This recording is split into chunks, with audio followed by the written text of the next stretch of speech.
안녕하세요. 어드미션 마스터즈의 경험이 있는 탑 명문대 입학심사위원들과 함께 미국 대학 입시 궁금증을 풀어가는 교육 컬럼니스트 진아킴입니다.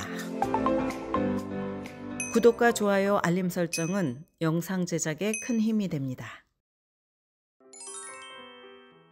오늘의 질문은 교사와 관계가 좋지 않아서 불이익을 받는다고 생각하는 학생은 어떻게 해야 할까요? 입니다. 답변을 드리겠습니다. 어떤 고교생들은 특정 과목의 교사와 관계가 좋지 않아서 클래스 성적에 악영향을 끼친다고 생각을 합니다. 이런 상황에 처해 있다면 신속하게 행동을 취해야 합니다. 만약 선생이 불공평하게 나를 타겟으로 삼고 있다고 판단이 된다면 교사에게 무리한 행동을 하거나 어떻게든 안갚음을 하려는 유혹을 느낄 수도 있습니다. 그러나 교사를 상대로 한 무리한 언행은 교사에게 더 큰 힘을 실어주고 문제를 악화시킬 가능성이 높습니다. 대신 정상적으로 행동을 하고 숙제나 각종 과제물을 늦지 않게 제출을 하고 또 클래스에 지각하지 않는 등 신경을 쓰도록 해야 합니다. 또한 교사와 관계가 좋지 않다는 것을 다른 선생님이나 친구에게 얘기하지 않도록 주의를 해야 합니다. 성숙하게 행동할수록 문제를 해결하는 데 도움이 됩니다. 교사와의 문제를 해결하기 위한 첫 단계는 학생 본인이 선생님과 조용히 대화하는 것입니다. 교사는 본인의 행동을 학생이 어떻게 받아들이고 있는지 전혀 모를 수도 있습니다. 가능하면 교실 밖에서 선생님과 1대1로 만납니다. 미팅에는 부모나 친구를 동반하지 않도록 합니다.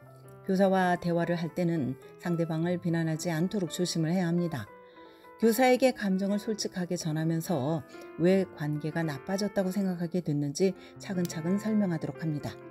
교사가 자신의 입장이나 생각에 대해서 설명할 기회를 주고 나의 어떤 행동을 교사가 못마땅하다고 여기는지 물어봅니다. 교사와 미팅을 가진 뒤에도 문제가 해결되지 않으면 부모가 나서야 합니다. 교사와 미팅에는 부모와 학생이 함께 참석하는 것이 좋습니다. 교사에게 학생이 부모 뒤에 숨어 있다는 인상을 주지 않고 학생의 성숙하다는 것을 보여주기 위해서입니다.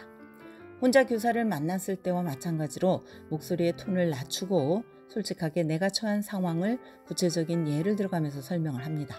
부모 또한 차분한 자세로 할 말은 하고 선생님의 이야기도 경청하도록 합니다. 부모와 미팅을 통해서도 문제가 해결되지 않을 경우에는 학교 카운슬러나 교감 또는 교장 등에게 도움을 청합니다.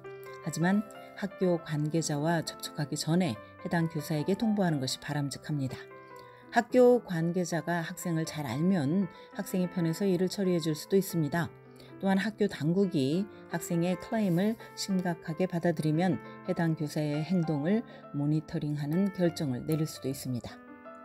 오늘은 교사와 관계가 악화됐을 때 대처하는 방법에 대한 질문에 답변을 드렸습니다. 지금까지 교육 전문 컨설팅 그룹 어드미션 마스터즈 진아킴이었습니다.